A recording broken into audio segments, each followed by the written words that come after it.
So there's been absolutely no shortage of new next-gen Nintendo hardware talks online lately, for good reason though, as of course we just wrapped up with Nintendo's most recent financial investor meeting, and at this point in time with where the Switch is at in its life cycle, even the direct investors into Nintendo are asking questions around how Nintendo plans to handle the transition off the heels of a vastly successful console like the Nintendo Switch. And in today's video, we have to go over some exact translations from Nintendo code themselves around their strategy with how they plan to pivot into what is next and what it means for us end user Nintendo fans at the end of the day when it comes to where we should be setting our expectations for new next gen Nintendo hardware in the future.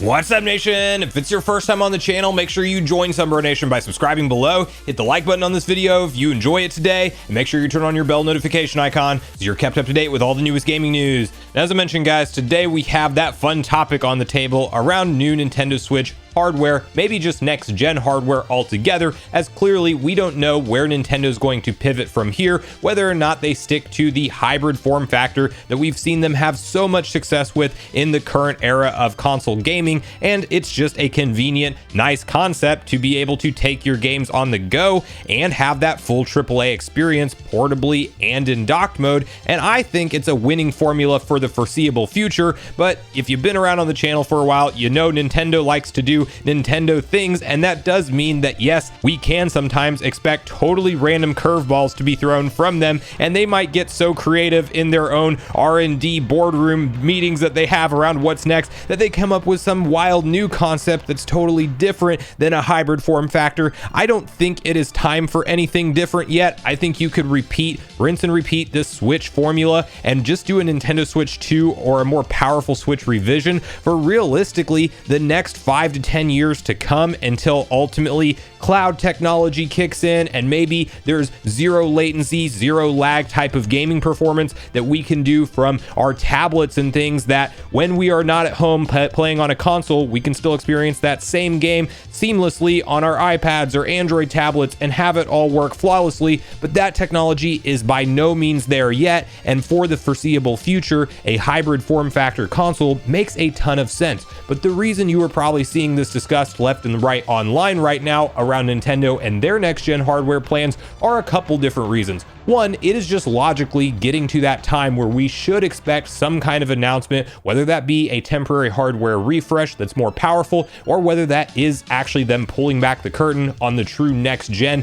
new Nintendo Switch. We typically do not see Nintendo last more than 5 to 6 years with the same hardware, and in March of 2023, it will have been a full 6-year period since we saw the Switch originally launch back in March of 2017. So whether or not 2023 is the year that something new comes is all up for debate and speculation, and that's not the point of this video. But what we do have to talk about is direct questions that are being asked from investors and Nintendo's exact responses around them, because we do have the official transcripts from the Q&A portion of their investor meeting that just wrapped up, and they have outlined some interesting points of their strategy on how they plan to handle this transition, because you can look at history and see that Nintendo can sometimes have a vastly successful console generation and then turn around and flop on the follow-up, looking at the Wii to Wii U scenario as probably the most drastic decline and drop-off that we've seen so far. But to first get on the same page with what exactly has been said from Nintendo themselves, let's quickly hop over to VGC and read through their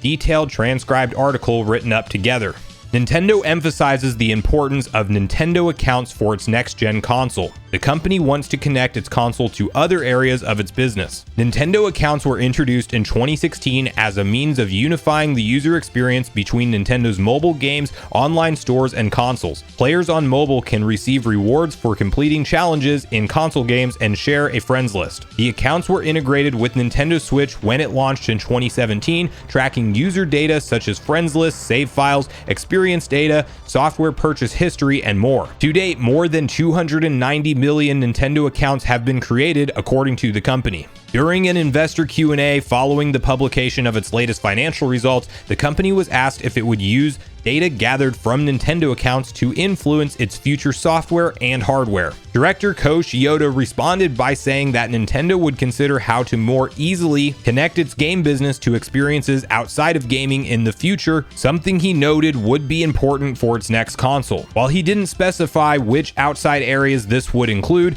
Nintendo slides highlighted its Universal Studios theme park, upcoming Super Mario Bros. Movie, and merchandise as ways it believes it can expand Nintendo account use. In the Nintendo Switch generation, it feels like we have gotten closer to our consumers via Nintendo account, Shioda said. I think it's an integrated hardware-software business that captures the spirit of Nintendo will continue to be central to many of the activities that spring from the strategy described in today's briefing. The most important thing with our dedicated video game platform is to deliver a unique gaming experience. In our development of both hardware and software going forward, we must consider ways to more easily connect our core video games business with the consumer experiences outside of our dedicated video game platform through Nintendo account. You can then see a Nintendo presentation slide where it says expanding the number of people who have access to Nintendo IP, and they highlight things like merchandise, mobile, Illumination being the Mario Bros. Movie, and theme parks. We are not at a stage where we can talk about the next generation platform,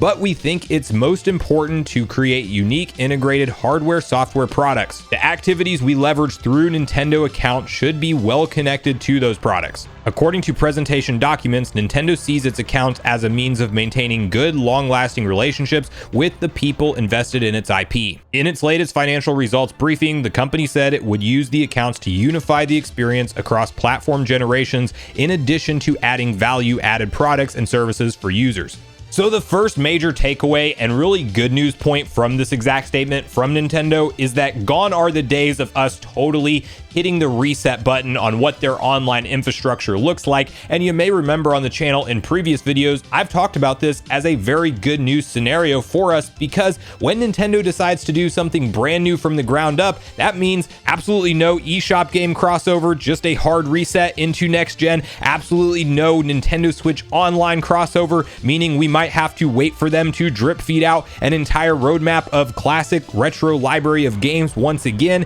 And that is just going to be a really sour experience for an end user if we've already gotten used to having that stuff playable on the current Switch, and then Nintendo just decides, well, we wanted to reboot, we wanted to do something totally different with our account system, and now you have to wait for us to rebuild up this new infrastructure, whereas it sounds like this 2016/2017 Nintendo account system that really got kicked off heavy with the Switch will carry us forward for the foreseeable future. And then it's also an interesting strategy for them to try to integrate this kind of Nintendo account user base with things like their broader entertainment product lineup that they are building out, with things like Universal Studios, Nintendo theme park that will be opening here in the US in LA in early 2023 according to them. Then we already have, of course, the Nintendo World already up and running and existing in Tokyo, Japan. At least I think it's in Tokyo, I'm pretty sure that's where it's at. And then you have the big Super Mario Bros. Movie that will be launching in April of this year. And yes, they want to integrate all of that plus just Nintendo merchandise sales into one unified platform,